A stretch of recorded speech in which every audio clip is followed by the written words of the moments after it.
হরে কৃষ্ণ বন্ধুরা, তোমরা সবাই কেমন আছো? আশা করি তোমরা সবাই ভালো আছো গোবিন্দর কৃপায়। আমি অনেক অনেক ভালো আছি। কাল গেছিলাম সুভাষগ্রামে, এক প্রভু ডেকেছিল প্রসাদ পাওয়ার জন্য। তো ওখানে গেছি, ভিডিও করতে পারিনি। তো জগন্নাথে এত ভালো ভালো ব্যঞ্জন, এত ভালো ভালো প্রসাদ পেয়েছি, খুব মজা করেছি। তো সেই জন্য কাল আর ভিডিও করার সুযোগই পাইনি, এত আনন্দ করেছি। তো চলো, তোমরা সবাই কেমন আছো? তোমরা অনেক অনেক অনেক বন্ধুরা আমার ভিডিও শ্রবণ করেছো, তোমাদের সকলকে প্রণাম। আজ যত বৈষ্ণব আছে, বৈষ্ণবের শতকোটি প্রণাম ওনাদের চরণে। চলো আগে আমি মঙ্গলাচরণ করে নেব। ওং অজ্ঞান তিমিরাঞ্জস্য জ্ঞানাঞ্জনাশলাকয়া চক্ষুরুন্মিলিतं যেন তস্मै শ্রী গুরুবে নমঃ। শ্রী চৈতন্য মনঃভীষ্টং স্থাপিतं যেন ভূতলে স্বয়ং রূপঃ কদাময়ং দদাপি স্বপদান্তিকং। বন্দেऽহং শ্রীগুরুঃ শ্রীযুতপদকমलं শ্রীরূপং সাগ্রজাतं সহগণ রঘুনাথং নিतं तं সজীবং সাদ্বৈतं সাবধূतं পরিজন সহিतं কৃষ্ণ চৈতন্য দেবং শ্রী রাধা কৃষ্ণ পাদন সহগণ ললিতা শ্রী বিশাখানিতাংশ্চ। হে কৃষ্ণ করুণা সিন্ধু দীনবন্ধু জগৎপতে গোপেশ গোপিকা কান্ত রাধা কান্ত নমস্তুতে। তপ্ত কাঞ্চন গৌরাঙ্গী রাধে বৃন্দেবনেশ্বরী বিশ্বভানুসুতে দেবী প্রণামামি হরিপ্রিয়ে। নীলাচল নিবাসায় নিত্যায় পরমাত্মনে বলভদ্র সুভদ্রাং জগন্নাথায় তে নমঃ। বাঞ্ছাকল্পতরুভশ্চ কৃপা সিন্ধু এব চ পতিতানাং পাবনেভ্যো বৈষ্ণভ্যো নমো নমঃ। জয় শ্রীকৃষ্ণ চৈতন্য প্রভু নিত্যানন্দ শ্রী অদ্বৈত গদাধর শ্রীবাসাদি গৌর ভক্তবৃন্দ। হরে কৃষ্ণ কৃষ্ণ কৃষ্ণ হরে হরে, হরে রাম রাম রাম হরে হরে। জয় রাধা মাধব কি জয়, জয় জগন্নাথ বলরাম সুভদ্রা মহারানী কি জয়। তো আজকের জগন্নাথের প্রণাম করে নিয়েছি। তো জগন্নাথের কথা শুনতে গেলে আগে আমাদের চৈতন্য মহাপ্রভুর কথা শুনতে হয়। তো ওনাকে একটু প্রণাম করে নিই। মহাবদান্নায় কৃষ্ণ প্রেম প্রদায়তে কৃষ্ণায় ও কৃষ্ণ চৈতন্য নামে গৌরতিষ্য নাম। আর আমাদের জগৎগুরু প্রভুপাদ নমো ওং বিষ্ণুপাদায় কৃষ্ণ পৃষ্ঠায় ভূতলে শ্রীমতে ভক্তি বেদান্ত স্বামী নীতি নামিনে নমস্তে সরস্বতী দেবী গৌরবাণী প্রচারিণা নির্বিশেষ শূন্যবাদী পশ্চাতে সুতার। জয় জগৎগুরু শ্রী প্রভুপাদ কি জয়। তো এইদিকে আমার সোনারা বসে আছে, জানো তো। আজকে কিন্তু আমি অন্য জায়গায় বসেছি, দেখছি আমার সব এত গ্রন্থ। তো তোমাদেরকে একটা কথা বলি, যারা একাদশী করনি, একাদশী শুরু করো, সামনেই একাদশী আছে, সেটা নিয়ে এবার থেকে ভিডিও ছাড়বো, তোমরা সবাই দেখো। আর একটা জিনিস, সামনে পড়ছে আমাদের চতুর্মাস্য। তো চতুর্মাস্য যারা পালন করে তারা তো জানে কীভাবে পালন করতে হয়, যারা জানে না তো তাদেরকে আমি জানিয়ে দেবো কীভাবে পালন করতে হবে, কী খেতে নেই সব বলে দেবো। আরেকটা জিনিস, আমরা যখন পয়সা উপার্জন করি তো তখন কি হয়, আমরা অনেক মন্দিরে, ছোট ছোট মন্দির আছে যাদেরকে আমি যেটা করি আর কি, আমি চাইবো যে আমার বন্ধুবান্ধবরা, দেখো আমরা অনেক সময় কি হয়, আমরা উপার্জন করতেই থাকি কিন্তু ভগবানের সেবা করার টাইম পাই না।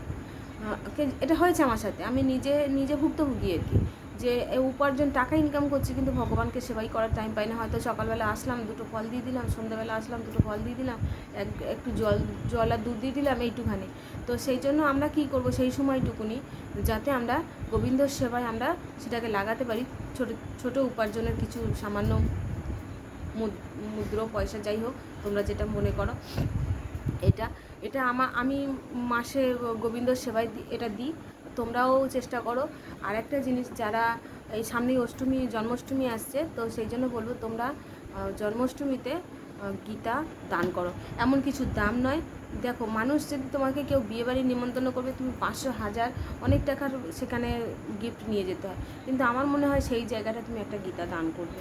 গীতা দান করলে কী হয়, আমাদের পূর্বজন্মের যত পাপ বা এই জন্মের যে আমরা পাপ কাজ করে আসি, অন্তত সেটুকুনি আমাদের ক্ষয় হবে। গোবিন্দর সেবায় আমরা নিজেদেরকে উপার্জনের টাকা দিয়ে কিছু নিযুক্ত করতে পারবো। এই জন্য তা তোমরা যারা গীতা দান করতে চাইবে, এই গীতাটা দান করো, কারণ এইটার মধ্যে অনেক কিছু আছে যেটা আমাদের বিষ্ণু ব্রহ্মাকে যখন গীতা শ্লোক শুনিয়েছিল, 4টে শ্লোক শুনিয়েছিল, সেই 4টেকে ব্রহ্মা নারদ মুনিকে শুনিয়েছিল। নারদমুনিকে শুনিয়ে যখন ছিল, সেটাও তোমাদের কটা শ্লোকে হয়েছে, পরপর ভেঙে এসেছে, সেটা আমি তোমাদেরকে অবশ্যই শোনাবো। তো সেই জন্য বলছি তোমরা এই গীতাটা দান করতে পারো।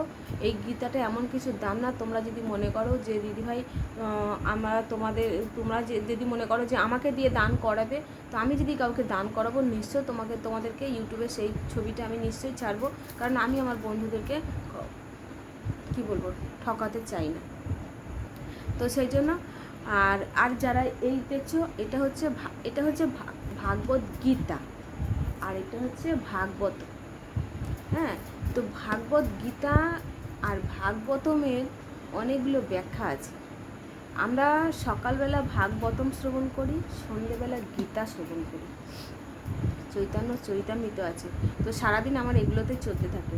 তো সেই জন্য যারা কেউ যদি মনে করো গীতা এটা বাড়িতে নিয়ে রাখা, মানে যারা ভগবানের সেবা করতে পারে না, কিছু না হোক সকালবেলা যদি আমরা মোবাইলে ঢুকে থাকি, অনেকে আছে কি টিভিতে থাকে, অনেকেরই সংসারে অনেক কিছু থাকে, একটা করে শ্লোক যদি একদিন করে পড়া যায়, জীবন আজকের আছে। ঘুম থেকে উঠবে কিনা তুমিও জানো না, আমিও জানি না, কখন আমাদের নিদ্রা থেকেই আমরা কোথায় চলে যাব সে তো গোবিন্দই জানে। তো সেই জন্য তোমাদের সবাইকে বলছি, তোমরা যে উপার্জন করবে গোবিন্দর সেবায় লাগাবার চেষ্টা করো, গীতা দান করো, তোমাদের পাপ হয়তো অবশ্যই হবে। আর আমরা পূর্বজন্মে যে সুকৃতি কিছু করে এসেছি, তাই আমরা আজকের এই গোবিন্দর কথা এই কান দিয়ে শ্রবণ করতে। তোমরা জানো আমরা যখন ঘুমিয়ে পড়ি কে জেগে থাকে? জানো কি? আমাদের এই দুটো জেগে থাকে, বাদবাকি কিন্তু আমাদের সব ঘুমিয়ে পড়ে। তো আমরা যখন ঘুমাই না, আমাদের এই কানটাই একমাত্র জেগে থাকে। এটা দিয়ে আমরা খারাপ কিছু না শুনে যদি গোবিন্দর কথা শুনি, তো আমাদের কত জন্মের স্বীকৃতি তাহলে থাকবে, যেন আছে যেন সঙ্গে, যারা এই গোবিন্দর কথা শ্রবণ করে।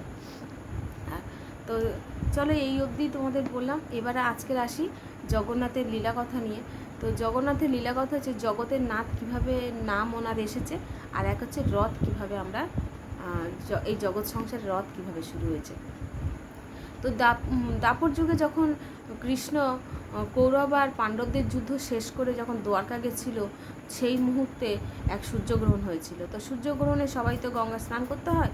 তো সেই সময় দ্বারকা থেকে তার 16,108 পত্নী আর যত সৈন্যদল ছিল, যত কর্মচারীরা ছিল, সবাই মিলে যাচ্ছে। আর সঙ্গে আছে সুভদ্রা মহারানী আর বলরাম দাদা, জগন্নাথ আর আমাদের গোবিন্দ, যেটা তোমরা যে বলো, আমি তো রাধা মাধবী বলি, মাধব বলি, তো গোবিন্দ। তা ওনারা যাচ্ছে তখন, কারণ রাধা মাধবকে আমি গোবিন্দ তো আমার সোনা গোপাল সোনাকে বলি, আর আমার রাধা রানীর পাশে যিনি থাকেন তাকে আমি মাধবী বলি, কারণ আমার মাধব নামটা খুব ভালো লাগে। আর মাধব যে নামটা ওনাকে যে দিয়েছে, ওনার শতকোটি ওনার চরণে পড়ে। তো চলো, এটা আমি এখনও জানতে পারিনি যে মাধব নামটা কোত্থেকে এসেছে। তো যেদিন জানবো অবশ্যই তোমাদেরকে শোনাবো, কারণ আমিও শোনার খুব ইচ্ছে আছে। ভিডিওটা লং হয়ে যাচ্ছে, জানি তোমাদের সময় অনেকটাই নষ্ট হয়। তো এদিক থেকে বৃন্দাবন থেকে গোপীরা আর রাধারানী ওনারা ওনারাও যাচ্ছে নদীতে গঙ্গা স্নান করতে। তো এমন গঙ্গায় গেছে, সবাই সেখানে পঞ্চপাণ্ডব রয়েছে, কুন্তি আছে, দ্রৌপদী আছে, সবাই গেছে। তো স্নান করতে গেছে, সেখানে এখন ভগবান শ্রীকৃষ্ণ সবার সঙ্গে মিলিত হয়ে দেখা হয়ে গেছে। এমন সময় গোপীরা তখন বলছে, এই তো কৃষ্ণ তো এখানেই আছে, চলো আজকে তোমাকে বৃন্দাবন নিয়ে যাব। তো কৃষ্ণ বলছে, এই তো আমার সঙ্গে তো তোমাদের দেখা হয়ে গেছে, আর তো যেতে হবে না। তো দুদিনের কথা বলে যে কৃষ্ণ বৃন্দাবন ছেড়ে চলে এসেছিল, তিনি কত দিন যায়নি সে তো গোপীরাই জানে। মানে এমন হয়েছে ওনারা কেঁদে কেঁদে চোখের জলে পুকুর বানিয়ে ফেলেছে। মানে ওদের খাওয়া ঘুম সব কিছু ওরা ত্যাগ করে ফেলেছে। ওদের প্রেম ভালোবাসার বিভোর, মানে ওদের ভাব এতটাই সে কল্পনার বাইরে। তো সেইটাই আর কি। তো সেই হিসেবে আজকে আমি এখানে ভিডিও করতে বসেছি, তোমাদেরকে এগুলোকে দেখাবো। তো আমিও চাইবো যে তোমরাও এইগুলো সব ঘরে শোনার জিনিস কিনলে ডাকাতি হবার ভয়, কিন্তু এটা যদি থাকে স্বয়ং ভগবান বিরাজ করবে। ভগবান আমাদের এই সংসারে 3 রূপে এসেছে, এক হচ্ছে হরিনাম রূপে, এক হচ্ছে গ্রন্থ রূপে, এক হচ্ছে বিগ্রহ রূপে। তো আমরা যারা বিগ্রহ সেবা করতে পারি না তারা হরিনাম করব। অনেকে আবার হরিনাম বয়স হয়ে যাচ্ছে কি কোনো কারণে হয়তো কোথাও, তো আমি বলবো ট্রেনে বাসে যেখানে যেখানে যাবে তোমরা গীতা পড়তে পড়তে যাও। হ্যাঁ, হয়তো গ্রন্থটার সঙ্গে নিয়ে যেতে পারবে না, মোবাইলে ছবি তুলে নাও, নিয়ে আমি যেটা করি আর কি, তাই তোমাদেরকে আইডিয়াটা দিলাম। তো এই হিসেবে তো তখন কৃষ্ণ তো যেতে চাইছে না। এমন সময় রাধারানী তখন রেগে গিয়ে বলছে, ঠিক আছে ঠিক আছে, যেতে হবে না, ছেড়ে দাও ওনাকে। হ্যাঁ, উনি যেতে যখন চাইছে না, ছেড়ে দাও, ওই তো জগতের নাথ, ওনাকে যেতে হবে না। উনি এখন ওনার সৈন্যদলদের নিয়ে এই জগৎ সংসারটাকে উনি পালন করুক। উনি জগতের নাথ হয়ে গেছে, ওনার অহংকার বেড়ে গেছে ওনার মধ্যে, এরকম করে রেগে গিয়ে জগন্নাথকে নিন্দে করছে আর কি, মানে জগন্নাথকে নাম দিচ্ছে আর কি। প্রচণ্ড পরিমাণে রাধারানী রেগেছিল। তো সেই জন্য রেগে গিয়ে ভাব ভালোবাসা, তোমরা রেগে গিয়ে কাউকে একটা নাম দেবে, সেই নামটাই চলবে কি? চলবে না। তো সে রেগে গিয়ে রাধারানী ভগবান শ্রীকৃষ্ণকে জগন্নাথ করে দিয়েছে, জগতের নাথ, যে জগৎ সংসারটাকে পালন করবে তিনি জগন্নাথ হয়ে গেছেন। তো কীভাবে ওনার রূপ ধারণ করেছে সেটাও তোমাদেরকে শুনিয়েছি। এই জগৎ সংসারে কীভাবে জগন্নাথ এসেছে সেটাও তোমাদের শুনিয়েছি। কীভাবে জগন্নাথ নাম হয়েছে সেটাও তোমাদেরকে শোনালাম। তো তোমরা মন দিয়ে শ্রবণ করো। হ্যাঁ, আরেকটা হচ্ছে এই জগৎ সংসারে কীভাবে রথযাত্রাটা শুরু হয়েছে। তো গোপীরা যথারীতি তখন বলছে, হ্যাঁ যাবে কি করে, কৃষ্ণ তো এখন যাবে না, না আমাদের সে কৃষ্ণ নয় যে আমাদের সঙ্গে যাবে। আমাদের যে কৃষ্ণ ছিল সে হচ্ছে বনমালী, কারণ সে বনের ফুল দিয়ে তাকে আমরা মালা বানিয়ে দিতাম। আর এই কৃষ্ণ তো সোনার মালা পরে আছে, সোনার অলংকার। আমরা বনের ফুল দিয়ে, আমাদের কাপড় দিয়ে আমরা তোমাকে কৃষ্ণকে মাথার পাগড়ি বানিয়ে দিতাম।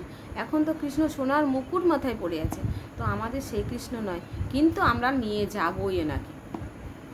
তো এনা যথারীতি তখন যাওয়ার খুব চেষ্টা চালাচ্ছে, কিন্তু কৃষ্ণ তো যেতে চাইছে না।